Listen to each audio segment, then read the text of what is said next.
So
मित्रांनो, welcome to the vlog, जो आपल्या वर्षातला सगळ्यात स्पेशल तुमचा माझा आवडता व्लॉग, तो म्हणजे आपला आखणीचा व्लॉग.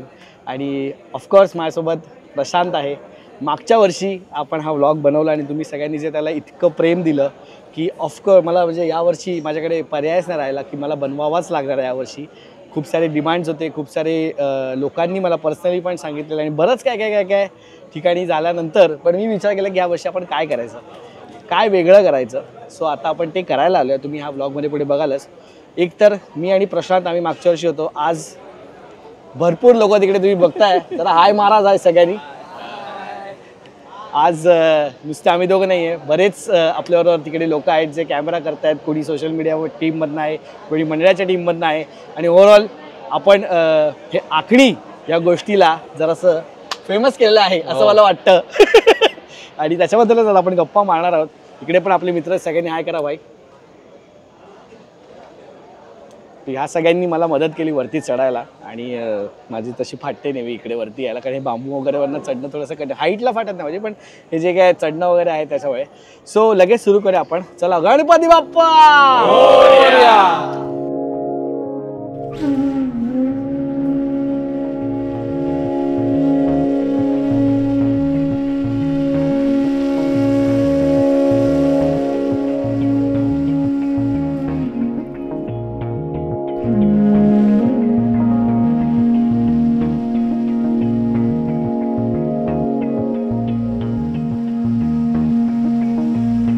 यावर्षी मला आहे आपला खेतवाडीचा राजा खंबाटा लेन, आणि आपल्या या गणपतीचं स्वतःला मी भाग्यवान समजतो की मंडळाने माझ्यावर विश्वास ठेवला. खूप नावाजलेला मंडळ आहे, शिस्तबद्ध पद्धतीने, खूप श्रद्धेने आणि लोकांना घेऊन चालणारा मंडळ आहे. आणि त्यांनी विश्वास दाखवला यावर्षी की आखणी प्रशांत दादा झालो आहे मी मागच्या व्लॉगनंतर. तर त्यांनी असा इच्छा प्रकट केली की तू करशील का म्हणून. आणि ही मूर्ती जागेवर बनायची पहिला.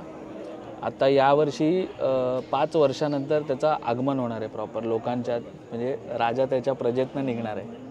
तर असं सगळं त्या लोकांचं मंडळाचा उत्साह आहे. तर आपण पण त्या उत्साहामध्ये, तू पण आता आलायस, सामील झालो आहे आपण आता. ही टोटल मूर्ती आहे 32 फूट आणि प्रभाळ वगैरे पकडून मला वाटतं 41 फूट आहे पूर्ण टोटल. तर असं आहे. तर आपला मागच्या वर्षी जो आपण व्हिडिओ केलेला आखणीचा, हां, त्याला सोशल मीडियावरती खूप प्रेम मिळालं. आणि तुला काय असे वेगळे अनुभव आले का त्यानंतर, त्या व्हिडिओनंतर? तुला एखादा कुठला किस्सा किंवा अनुभव आठवला? आता कसं आहे, मागच्या वर्षी आपण व्हिडिओ केला आणि मला बिलकुल आयडिया नव्हती की लोकांना हे, म्हणजे पहिली गोष्ट म्हणजे इतक्या जवळनं लोकांनी कधी आखणी अशी बघितली नव्हती. आणि आपण पूर्ण प्रोसेस रेकॉर्ड केली आणि दाखवली लोकांना, आणि लोकांना ती खूप आवडली.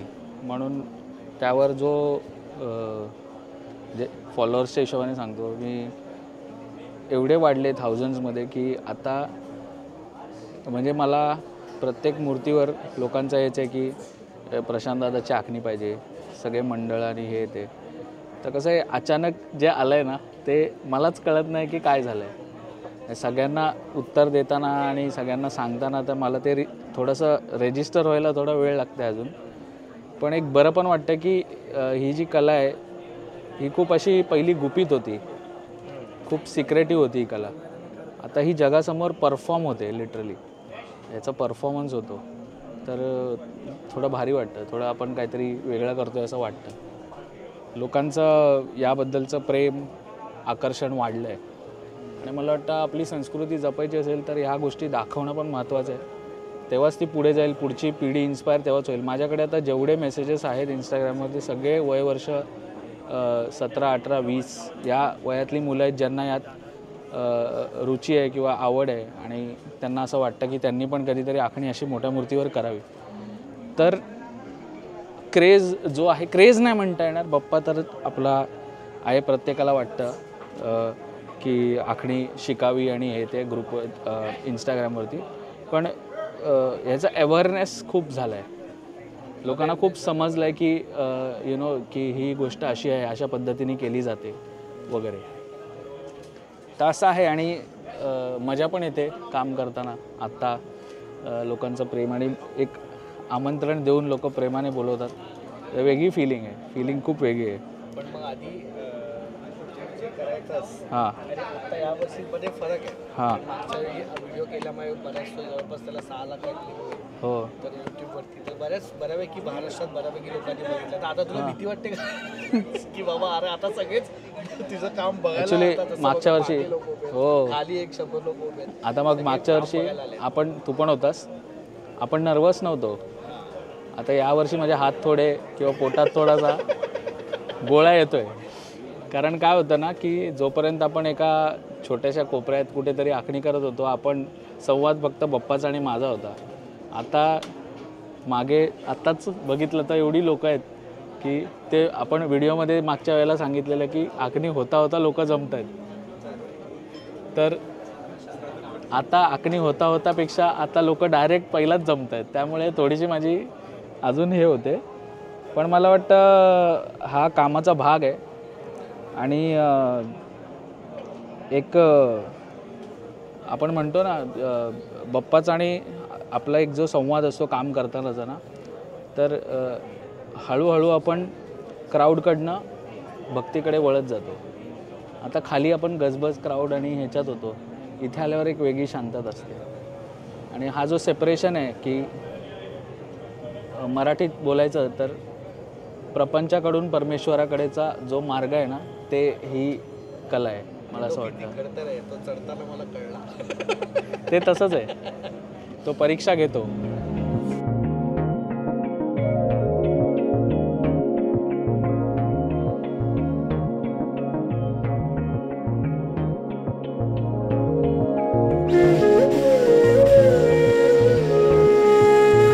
एक तोंडातनं एक असं वाक्य आपसूक निघून गेलेलं, तू पण होतास तेव्हा. तू विचारलेलंस मला की असं कोण बोललं आहे का तुला की बरोबर नाही झाली वगैरे, आणि आपण बोललो की दिसणाऱ्याला काळ्या दगडात पण पंढरी दिसतो.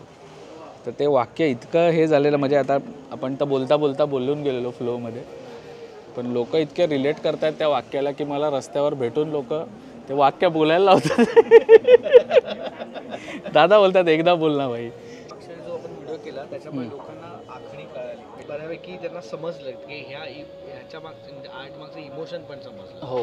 तर तुला असं वाटतं का की आत्ता यावर्षी तुला जेवढी लोक भेटतात किंवा मंडळं भेटतात किंवा जे लोक तुला काम देऊ इच्छितात, त्यांच्यामध्ये आखणी विषयीचा अवेअरनेस वाढलाय? हो, त्यांना ही गोष्ट तर कळून चुकली आहे की आपण जे, म्हणजे मी जे काम करतोय ते एक त्या कामाची एक वेगळी व्हॅल्यू आहे आणि हे काम महत्त्वाचं आहे, हे अवेअरनेस आलं आहे लोकांना. कारण की हां, हे काम चुकलं तर अख्खं हो, म्हणजे बऱ्याच गोष्टी, कारण चेहरा आहे ना, तर जेव्हा चेहऱ्याचं काम असतं, मूर्तिकाराचं तर सगळ्यात मोठा योगदान असतो. आहेच आहे, सगळ्यांचं असं आहे. पण हे एडीचं आणि ते सगळ्यांचं काम चांगलं झालं असेल, हे तसंच झालं तर तर ते तसंच आहे की देव नुसता बघतो या दृष्टिकोनातनं आखणी करत नाही आपण. बरोबर. तर देव आशीर्वाद देतोय या दृष्टिकोनातनं आखणी पाहिजे. डोळ्यांमधनं आशीर्वाद देणारे फील झाला पण पाहिजे. वाटले पाहिजे. हो. आणि जे रस्त्यावर मी जसं बोललो की आता सगळेजण बरं पण वाटतं की दादा एक फोटो काढा. म्हणजे आपण कधी असा विचार नव्हता केला की मी एक आखणी करणाऱ्या व्यक्तीला, एका कारखान्यात आखणी करणाऱ्या माणसाला लोक रस्त्यावर थांबवून फोटो मागतात. सेलिब्रिटी पण फील केला असा माणूस. हो.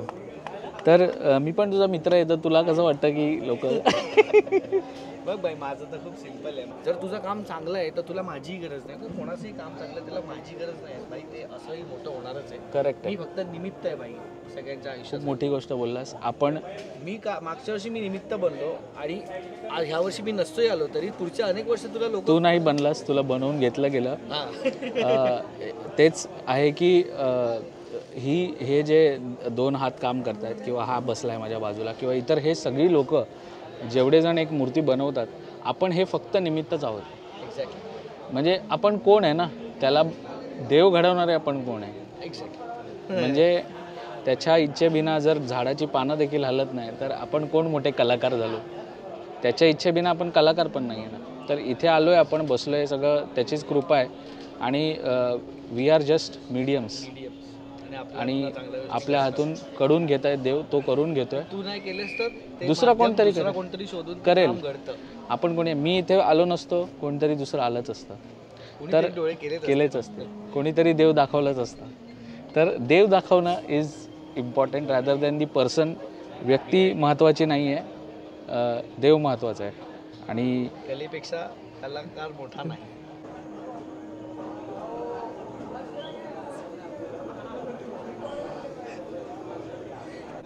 काय म्हणतो. अच्छा, मी या साईडला हो. बघ आता अजून वरून मी काय केलं आहे माहिती आहे, ती जी कट टाकली आहेस ना तू, हां त्यालाच फॉलो केलं आहे. कोणाला फोन लावला? आता मी खाली जो मूर्तिकार आहे अनिकेत, तो समोर उभा आहे, त्याला फोन लावलेला. कारण काय होतं की एवढ्या उंचावर आणि हा असा 4-5 फुटाचा गेज आहे, तर मला मागे जाता येत नाही ना, डिस्टन्स नाही आहे किंवा मी खाली जाऊन बघू नाही शकत. तर आम्ही एक जरा कॉलवर असतो की बाबा बरोबर चाललं आहे का सगळं असं.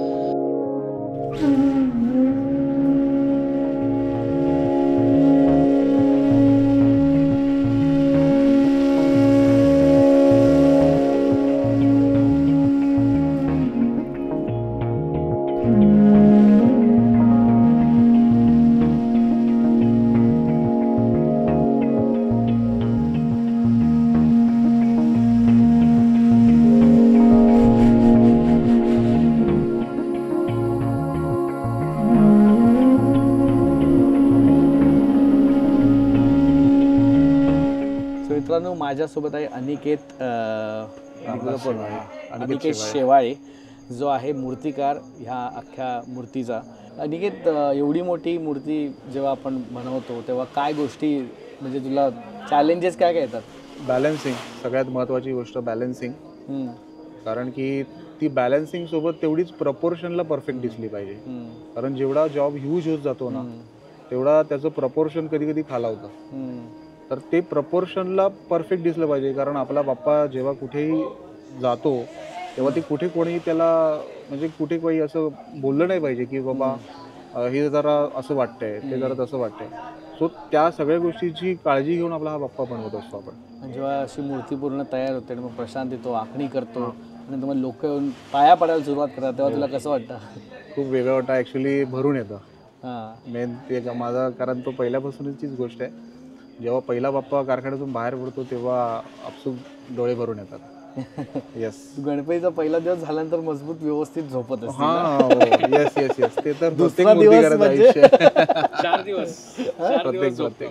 हो, खरंच आहे. गणपतीला बोलवतच नाहीत लोक, पोचतच नाही पोहोचतच नाही बाबा, खरंच आहे. बट तेच असे कलाकार असतात त्यांना स्वतःला सण स्वतःला सण एन्जॉय करतात पहिले हे पण दुसऱ्यांसाठी ते एवढा दिवस रात्र महिनाभर तरी महिना दीड महिना तरी काम चालू असतं आणि हे असंच रात्री आता बघा आता 4 वाजलेत पहाटेचे आणि अजून पब्लिक काम करते. आता आखणी संपली, आता हा पण कंटिन्यू उभा आहे. प्रशांतला खालून आखणी म्हणजे तो सांगतोय बरोबर आहे का नाही, ऑफ सेंटर आहे सेंटर आहे. एवढी मेहनत जाते एका मूर्तीच्या मागे आणि मग ते पुढे 10 दिवस लोक एन्जॉय करतात, बाप्पा घरी आणतात किंवा सार्वजनिक असो. त्याच्यामागे इतके आर्टिस्ट लागलेले असतात ज्यांना स्वतःला तो सण एन्जॉय नाही करतात. Part and parcel of the profession, त्याला काही करू शकत नाही. बरोबर आहे ऍक्च्युली, पण मजा पण याच्यातच आहे आणि सगळं यातच आहे. मागच्या वर्षी आखणी कामाबद्दल, टेक्निकबद्दल किंवा कशाबद्दल की जे तू नवीन शिकलास की हे आपण नेक्स्ट टाइम आता करू शकतो असं, आणि तू काय असं केलंस का यावर्षी ॲड केलंस? आता जे डोळ्यांच्या आतला जो भाग आहे ना, त्याला मी थोडंसं जे घाऱ्या डोळ्यामध्ये जे रिअलिस्टिक जशा पद्धतीने दिसतं तसं थोडं करायचा प्रयत्न करतो. कारण बरेच लोक मी बघितलं की एक कामाला घेऊन ना एक असा सर्कल आणि काळा ठिपका असं असतं, आणि त्याच्या पलीकडे कोण विचार करताना किंवा काय वेगळं काय काम करताना मला अजूनपर्यंत असं जाणवलं नाही. तर मी बोललो की जरा आपण तसं करून बघूया, रिअलिस्टिक थोडं कसं वाटतंय. कारण कसं आहे हे जे काम आहे ना, ह्याच्यामध्ये आपण थोडंसं आपल्या इंडियन स्कूलिंगप्रमाणे डेकोरेटिव्ह स्टाईलमध्ये काम करतो. हे रिअलिस्टिक कधी ॲक्सेप्टेबल जास्त होत नाही, कारण आपली शैलीत तशी आहे. गणपती पण आपलं जर ॲनाटॉमीप्रमाणे बघितलं तर थोडासा त्याला एक रिदम आहे, एक छान रिदम आहे. त्या रिदमला धरून काम होतं. आणि रंगसंगती पण जे आपण वापरतो ते जसं मुळगावकरांचे जुने चित्र बघितलेस ना, तर त्यामध्ये माव आणि हे जे कलर आहेत त्यांचा उपयोग, व्हायलेट्स बॉडीमध्ये पण व्हायलेट वगैरे. तर हे तुम्ही शेडिंग जे बघतात, बऱ्याच लोकांना प्रश्न पडतो की व्हायलेट काय, तर मला वाटतं हे इन्फ्लुएन्स मुळगावकरांच्या कामातनं आलेलं आहे. त्यांचा फक्त अभ्यास केला जाऊ शकतो. जसं देवाची फक्त पूजा केली जाऊ शकते, त्याच्या पलीकडे तुम्ही काय नाही करू शकत, तसंच अशा या ग्रेट लोकांचा फक्त अभ्यास केला जाऊ शकतो. आणि त्यातनं जे काही पदरात पडेल आपल्या, ते आपलं. म्हणजे मला वाटतं लर्निंग अशीच असते. तर जे म्हणतात की दादा तुझ्याकडे आखणी शिकायची आहे, तर ही गोष्ट अशी आहे, ही कला अशी आहे की बघूनच शिकली जाऊ शकते. मी तुझ्या हाताला ब्रश पकडून इकडे बसूच नाही शकत. हे या कामाचा गोडवा आहे आणि या कामाची ताकद अशी आहे. मी नेहमी म्हणतो की आपण लोकांच्या श्रद्धेशी खूप जवळचा खेळ करत असतो. आपल्याकडनं जी चूक झाली तर लोकांच्या श्रद्धेला धक्का बसतो. तर ह्या गोष्टी खूप जपाव्या लागतात. म्हणजे आता तू पण डॉक्युमेंट करतो आहेस, तर तू पण एक गोष्टी जपतो आहे की आपल्याला काय दाखवलं पाहिजे आणि काय दाखवलं नाही पाहिजे. आपण ते लक्षात ठेवून, ते भानात ठेवून डॉक्युमेंट करतो. पण बरेच अशी मुलं आहेत आपले यंगस्टर्स की त्यांना त्या म्हणजे करून टाकतात ते आणि अपलोड करून टाकतात. तर ह्या थोड्या गोष्टी थोड्या जनरल आपण सेन्स ठेवला तर मला वाटतं आपला उत्सव जो आहे तो अजून मोठा आणि छान होऊ शकतो, शिस्तबद्ध होऊ शकतो. आणि जे छोट्या छोट्या गोष्टींमुळे गालबोट लागतं आहे ते कदाचित थोडं अजून कमी होऊ शकतं. तर असं माझं वैयक्तिक मत आहे.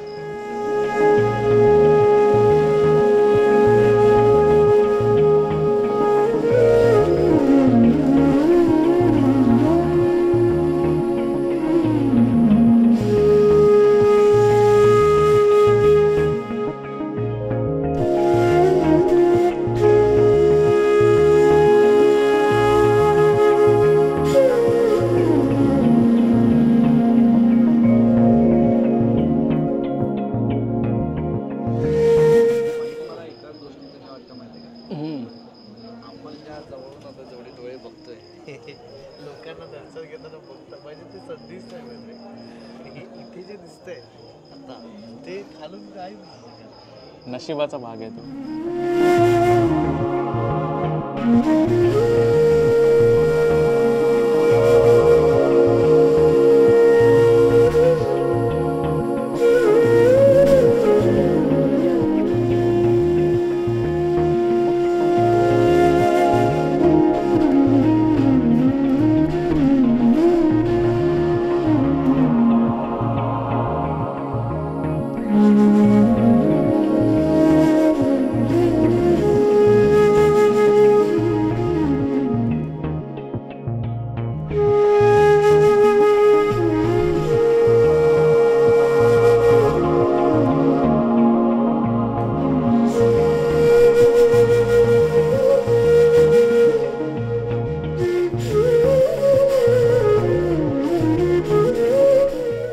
मित्रांनो, आपलं बाप्पाचं जे फायनल डोळ्यांचं काम आहे, नाम आणि सगळ्या गोष्टी ज्या आहेत त्या झालेल्या आहेत आणि एक्झॅक्ट 3 तास 15 मिनिटं लागलेले आहेत. चेहरा खूप मोठा असल्यामुळे थोडं माझ्यासाठी पण चॅलेंजिंग होतं, पण मजा आली काम करायला.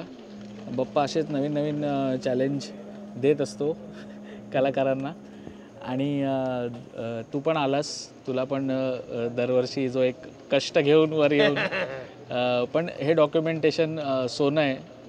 कदाचित विचार करतो मी की अजून एक 50-60 वर्षानंतर कसं वाटतं ह्या गोष्टी बघायला लोकांना कसं वाटेल. आपण असू नसू पण तो असेल, त्याची किमया असेल, त्याचा दरबार असाच सजेल आणि त्याची प्रजा पण अशीच असेल जशी आज आहे. तुम्ही मागच्या वर्षी जसं प्रेम दिलं या कामाला तसंच यावर्षी द्याल अशी अपेक्षा करतो. तर पुन्हा एकदा सगळ्यांनी एकत्र बोलूया, गणपती बाप्पा मोरया.